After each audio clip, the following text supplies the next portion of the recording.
Je pense que s'il n'y avait pas eu cette introduction dans la GFA, Simca aurait très certainement été nationalisé, puisque à la Libération, les Italiens étaient extrêmement mal vus par les Français. Il y a eu un ressentiment très fort envers les Italiens, peut-être même beaucoup plus fort qu'envers les Allemands, qui étaient nos ennemis naturels. Alors que les Italiens, eux, ont attendu qu'on soit complètement à genoux pour nous déclarer la guerre. Et dans ces conditions-là, M. Pigosi a senti très très bien qu'il fallait de moins en moins faire ressortir le côté italien de Simca, et il a donné interdiction à prononcer le nom de Fiat chez Simca.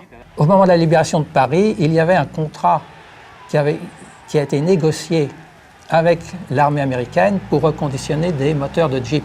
Il y a donc eu une petite fête pour le 75e 1000 moteurs de Jeep reconditionnés par Simca, et M. Pigosi s'est retrouvé décoré par l'armée américaine. Ce qui fait qu'une fois décoré par l'armée américaine, on ne pouvait plus rien lui reprocher, notamment pas ses origines italiennes et l'éventuelle collaboration sous l'occupation. Ceci est important puisque ça a permis, lors de la reconstruction, à Simca, mais aussi à Fiat, de bénéficier du plan Marshall. Le plan Marshall fournissait les machines et les capitaux pour faire redémarrer l'industrie française. Donc ils ont envisagé une voiture avec une carrosserie monocoque. Pour cela, il fallait des presses d'emboutissage et autres que seule l'industrie américaine pouvait fournir. Et c'est ainsi que chez Fiat, il y a eu le projet de la Fiat 1400 et chez Simca, le projet de la Simca 9 qui deviendra la Ronde, Simca 9 à Ronde. Forcément, quand on pense à Simca, on pense à la Ronde, parce que c'est la première Simca autonome, si j'ose dire, parce qu'elle a un design qui n'a plus rien à voir avec une Fiat, et parce qu'elle présente un certain nombre de caractéristiques qui font que c'est une voiture à part. Elle a un petit côté original parce qu'elle a un look un peu américain avec les espèces de moustaches à l'avant. Et à l'intérieur, il y a ce fameux tableau de bord tout rond qui est moulé dans du plastique et qui est très directement, lui aussi, inspiré de la mode américaine. Et alors là, tous les journaux de l'époque spécialisés titraient « Une hirondelle fait le printemps de Simca ». Et cette Aronde va être l'emblème de Simca et va permettre à Simca de se hisser au rang de très grands constructeurs, puisque dans les années 50, durant quelques temps, Simca était devenu le premier constructeur privé français. 1952, la Simca 9 à Ronde l'emporte sur la Peugeot 203 dans un duel de l'Auto-Journal. Très satisfait, l'actionnaire Fiat nomme Henri Pigozzi vice-président directeur général. C'est la dernière marche de M. Simca vers la fonction suprême de PDG. Je me suis appris à conduire à 18 ans sur cette voiture. Je me suis marié avec cette voiture, donc c'est très sentimental, j'ai voulu la garder. Je la trouve aussi belle que lorsque mes parents l'ont achetée. Elle marche très bien. C'est presque la voiture de l'année pour moi parce que c'est une voiture qui marche comme une montre. C'est une voiture qui est sortie de chez Simca de Nanterre le 20 mai 1952. C'est le moteur de la Simca 8 d'époque, moteur 1221 cm3, 7 chevaux. Et M. Pigozzi et ses adjoints avaient ce côté très américain de voir comment fonctionnait l'industrie américaine pour la copier. C'est ainsi que la Ronde, dans sa très longue carrière, sera mise au goût du jour quasiment tous les ans. La Ronde aura un tel succès qu'elle va, à un moment donné, remplacer le nom de Simca sur la voiture. Donc ça, c'est quand même assez risqué. C'est remplacer une marque sur un produit par le nom du produit. Faut avoir confiance dans le véhicule. Dans cette période de 30 glorieuses, où tout marchait très bien. L'usine de Nanterre fonctionnait 6 jours sur 7 et les ouvriers faisaient 48 heures par semaine. Le samedi étant payé en heures supplémentaires. Simca est devenu très vite, avec son Aronde, le champion de la publicité, et en organisant notamment des raids sportivo-publicitaires basés autour du chiffre 100. Il faut dire qu'à l'époque, faire 100 000 km avec une voiture était un exploit. Les fameux 100 000 km à plus de 100 de moyenne. Une voiture strictement de série, prise au hasard sur la chaîne et roulant sans discontinuer pour abattre d'un seul trait 57 records internationaux. Un an après, Geneviève, encore une aronde strictement de série, s'élançait à son tour pour boucler 100 000 km en 100 jours dans le labyrinthe de la circulation parisienne. 222 068 changements de vitesse, 202 711 coups de frein sans une anicroche, voilà un palmarès original et convaincant. Mais la robustesse proverbiale de l'aronde appelait une dernière démonstration. Encore une aronde strictement de série, mais lâchée cette fois sur toutes les routes de France et mise entre toutes les mains. 100 000 km avec 100 usagers et usagères différents.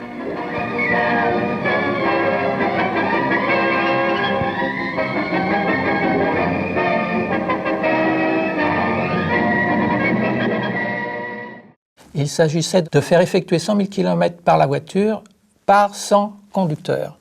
50 conducteurs féminins, 50 conducteurs masculins. C'est à souligner à une époque où très peu de femmes conduisaient, très peu de femmes avaient leur permis de conduire. Ligne Océane. De la ronde. Encore plus de confort. Ligne Océane. Encore plus de séduction.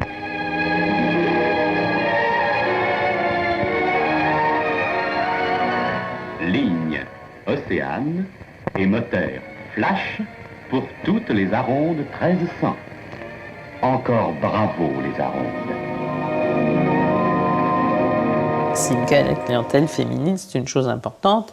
D'abord parce que mon père aimait beaucoup les femmes, donc il les regardait.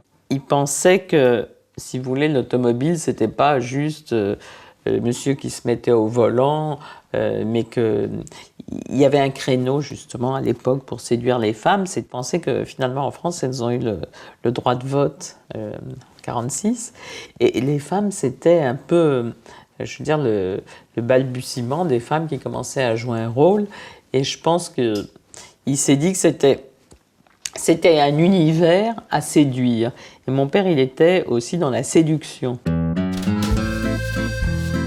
Pourquoi une grand large? Parce que c'est un coupé. Et personnellement, j'aime bien les coupés, c'est mignon. Alors, elle est née en juillet 1957. C'est une voiture bicolore. Et comme c'est un coupé, elle n'a pas de montant central sur le côté. Et ce que j'aime bien, la glace qui s'efface dans la carrosserie, à l'arrière. Un pare-brise en un seul morceau et bombé. Une petite anecdote lors du lancement du Cabriolet Week-end que m'a raconté le directeur de la publicité de l'époque. Il a reçu un matin un coup de téléphone de Roger Vadim, qui était jeune photographe à Paris Match, et qui lui a proposé la chose suivante. Est-ce que vous pouvez me prêter le temps d'un week-end votre cabriolet, et moi je me charge de faire des photos avec une jeune starlette, et je vous les céderai gracieusement. Et cette jeune starlette a fait du chemin depuis, puisqu'il s'agissait de la toute jeune Brigitte Bardot, qui à l'époque était inconnue. C'était la voiture de Brigitte Bardot. Cette voiture date de 1956. C'est un cabriolet week-end. C'est une voiture qui a un moteur flash spécial. Elle est sur un châssis d'aronde à 90, 1300. L'usine de Nanterre arrivait quasiment à saturation et il fallait trouver à s'agrandir, soit trouver une nouvelle usine, soit, comme pour la première fois, en acheter une autre. Or, il se trouvait qu'à Poissy, il y avait la filiale française de Ford qui avait de grosses difficultés. 1954, l'actionnaire Fiat nomme Henri Pigozzi PDG de Simca. À l'époque, les marques réussissent avec généralement un ou deux modèles. Simca va faire fortune avec le succès de la ronde, ce qui va lui permettre de devenir prédateur, si j'ose dire, en rachetant Ford France, qui est une filiale de Ford, qui fabrique un certain nombre de voitures plutôt haut de gamme, comme les vedettes, des grosses voitures d'inspiration et de culture plutôt américaine. Et à l'époque, comme c'est toujours le cas aujourd'hui, les marques veulent atteindre une taille critique, c'est-à-dire qu'elles veulent atteindre un niveau de production tel qui leur permettra de baisser les prix et de conquérir de nouveaux marchés. Et donc dans la Corbeille-de-Marie, il y avait non seulement une usine, mais il y avait également une nouvelle gamme de voitures et une gamme supérieure qui ne concurrençait pas les Arondes.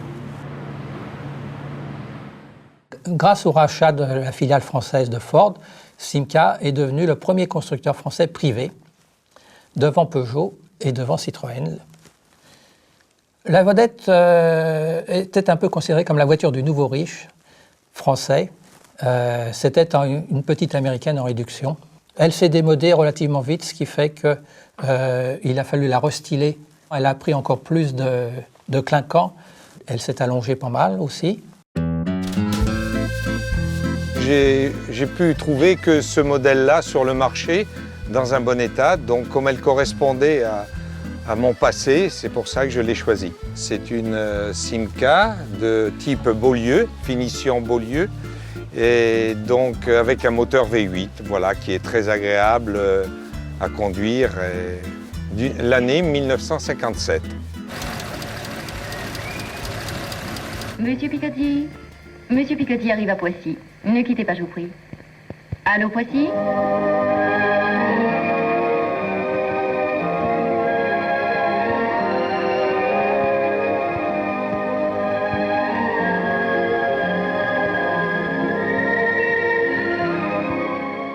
Dès l'instant où Simca se trouve propriétaire de Ford France et donc de l'usine de Poissy, il est envisagé des travaux pharaoniques pour agrandir l'usine. Les nouveaux bâtiments ont commencé à pousser là où ne prospéraient que des fleurs et des poireaux. Il y a un petit détail qui est assez croustillant, c'est que le château d'eau de l'usine est à une hauteur inattendue, 70 mètres, et est visible à des kilomètres et des kilomètres à la ronde. Cette hauteur n'était pas nécessaire, mais M. Pigosi s'en est servi comme un totem pour que l'on voit son usine à des kilomètres à la ronde. La carrière des vedettes fut très éphémère puisqu'il y a eu deux imprévus. La crise de Suez de 1956 avec la pénurie d'essence, et les vedettes étaient très gourmandes en essence, et surtout la vignette automobile. M. Pigosi, qui avait des antennes un petit peu partout, a su plusieurs mois à l'avance qu'il allait s'instituer une vignette automobile qui allait pénaliser les très grosses cylindrées. Et il s'est dit, mais alors en ce moment-là, je ne vendrai plus une vedette. Et en parlant avec son bureau d'études, quelqu'un a suggéré de mettre un moteur d'Aronde dans une vedette et de voir ce que ça pouvait être. Et cette vedette à moteur d'Aronde n'était pas si mal que ça. Et elle a été lancée sous le nom d'Ariane. Et effectivement, dans les mois qui ont suivi, la production des vedettes s'est effondrée. M. Pigosi a décidé d'envoyer dans sa filiale brésilienne toutes les machines-outils des vedettes et elles ont continué au Brésil une carrière jusqu'au moment où Chrysler est devenu majoritaire là-bas. Parce que mes parents possédaient une, je me souviens quand j'étais petit de monter dedans et puis je voulais toujours la même, donc j'en ai une. C'est une Simca Ariane, l'Ariane 4, le premier modèle de 58. C'est une base de vedette. On a mis un moteur d'Aronde sur une caisse vedette Trianon dépouillée, pour la rendre le moins cher, et ça a donné la Simca Ariane 4 qui a très bien marché dans les années 50. Et les Ariane? Elles sont encore plus confortables grâce à une insonorisation améliorée. On a eu raison de ne pas changer l'aspect de l'Ariane, la clientèle l'a adopté. La Chambord continue naturellement. C'est avec l'Ariane la seule vraie 6 places que l'on ait en France. Elle est souple, silencieuse, agréable à conduire. Insistez également auprès des clients sur le raffinement intérieur. Contrairement à une idée reçue qui veut que le général de Gaulle ne roulait qu'en Citroën, on voit dans les actualités de l'époque le général de Gaulle parader dans une Simca présidentielle qui avait été spécialement conçue pour la présidence. C'est le général de Gaulle qui a paradé avec les plus grands de ce monde, à l'époque le président Kennedy, le président Khrouchtchev, la reine d'Angleterre, etc., dans une Simca présidentielle qui était une présidence allongée et spécialement préparée par Simca.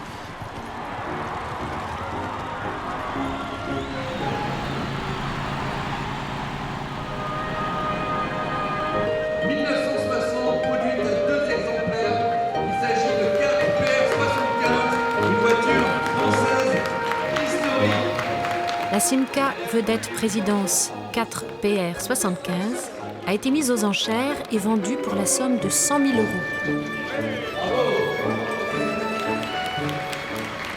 Alors les Simca préférées, c'est assez facile. C'est la Simca présidence, parce que d'abord je trouve qu'elle est très belle. Ensuite j'en suis très fière, parce que c'est celle que mon père a faite pour le général de Gaulle. Et puis enfin parce que sous la marque Norève, elle a été déclinée dans toutes les couleurs, sous toutes ses formes. Ça a l'air idiot, mais quand je les vois, ça me met de bonne humeur. Tout semblait aller pour le mieux dans le meilleur des mondes, lorsque on revient sur le plan politique. Et là, en 1957, il y a le marché commun. Le marché commun signifie que désormais, le protectionnisme n'existera plus, que les frontières seront ouvertes entre la France et l'Italie, et que les voitures italiennes pourront à nouveau être importées en France sans problème. Après avoir été chasseur et avoir capturé la marque Ford France, Simca va devenir une proie. Une des raisons majeures de la réussite chez certains de nos concurrents étrangers est la qualité de leur service d'après-vente. Un bon service, vous le savez par expérience, c'est une garantie pour les ventes de demain, une assurance sur l'avenir. Sans un service efficace, honnête, rapide et souriant, les succès commerciaux ne peuvent pas être durables. C'est là que se livre la vraie bataille. Fiat, qui a laissé les mains libres à Henri Pigozzi pendant de longues années, reprend son rôle d'actionnaire principal et commence une longue négociation avec les responsables de Chrysler. Les dirigeants de Fiat à l'époque se disent, ben voilà, puisque nous pouvons désormais importer des voitures en France comme bon nous semble, pourquoi garder Simca? Et l'idée est arrivée très vite de se séparer de Simca. Mais l'idée était d'autant plus réalisable qu'avec ce marché commun, il y avait un constructeur américain qui voulait s'introduire dans ce marché commun. Pourtant, Henri Théodore Pigozzi continue son ascension.